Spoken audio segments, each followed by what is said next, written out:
They say it's about saving the planet, that your dinner is killing the earth.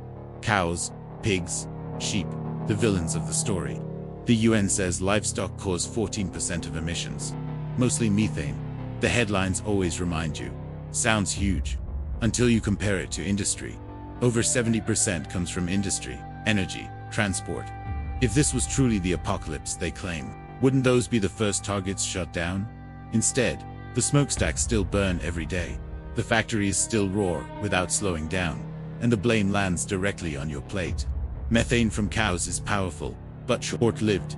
It breaks down in roughly 12 short years. Carbon dioxide from factories lasts for centuries. Yet the focus is on cutting herds, not shutting down oil refineries or plants. Why? Because animals are decentralized by nature. Anyone can raise a cow, anywhere. Anyone can produce milk, butter, or cheese. Control the food, and you control people. This isn't climate policy, it's strategy. Instead of cleaning up the real polluters, they push synthetic food as the future. Meat grown in industrial laboratory vats, protein powders from crickets and larvae, butter made from captured carbon dioxide. This isn't conspiracy, it's already happening. In July 2024, The Guardian reported Savor, a startup backed by Bill Gates' investment, making butter in a lab from thin air. Hydrogen and carbon combined into synthetic fat, mixed with emulsifiers, colors, and artificial flavors. They call it innovation. Critics call it control. Lab-grown food isn't just about replacing farms. It's about who owns the recipe. You can't patent a cow or chicken, but you can patent synthetic fat molecules. You can license it, control it, restrict it. When food is engineered, you never own it. You rent it from corporate patent holders. Miss a payment or break a regulation, access to food could be denied instantly. A farmer can't be switched off, but a factory can be shut down. They say it's just like the real thing. Chemically, maybe. Biologically, absolutely not. Humans evolved eating whole natural foods, meat, milk, fruits, vegetables from the earth. We are not designed for emulsifiers or synthetics. Science on ultra-processed foods is already clear. Higher rates of obesity across all ages. Increased risk of type 2 diabetes. Links to depression and hormonal disruption. Chronic inflammation that weakens the body. Imagine your entire diet from laboratories. A weak population is easier to control.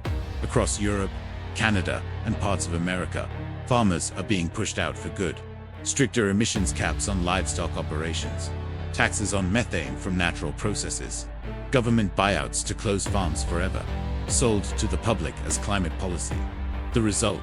Fewer independent food producers remain, more reliance on industrial supply chains.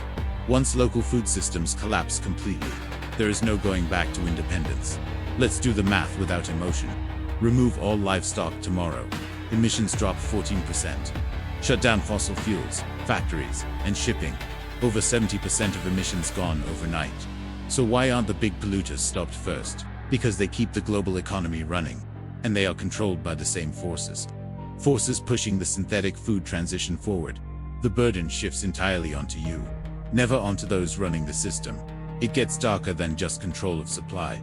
They want to reshape your desires permanently, through ads, media, and school education, teaching children that real meat is selfish. Drinking milk or farming land is unsustainable. Instead, climate heroes eat insect paste proudly, and drink lab-made synthetic milk products. Once you think their food is virtuous, you stop resisting the system they built. Control becomes permanent and unquestioned. Tie food to digital IDs and carbon tracking, and you have the perfect invisible cage. Spend too much of your carbon allowance. No steak or butter for you this month. Criticize the system publicly online. Your account and food access suspended. This infrastructure is already in testing phases. The climate narrative is only the excuse. If global warming was truly an extinction threat, factories would fall silent immediately. Cargo ships would stay docked indefinitely. Mass production of junk would end instantly. Instead, they keep the machines running non-stop, while blaming your dinner for planetary collapse. This is not about the weather at all. It's about who decides what you eat, how you live, and how healthy you stay. This is the climate cage closing in. The question is, will you see it before they lock the door completely? If this opened your eyes, share it now. More people need to see the climate cage. Subscribe to Echoes of the Forbidden. Don't let this truth be buried again. Your voice is stronger than their control. Stand up, speak out, and stay awake.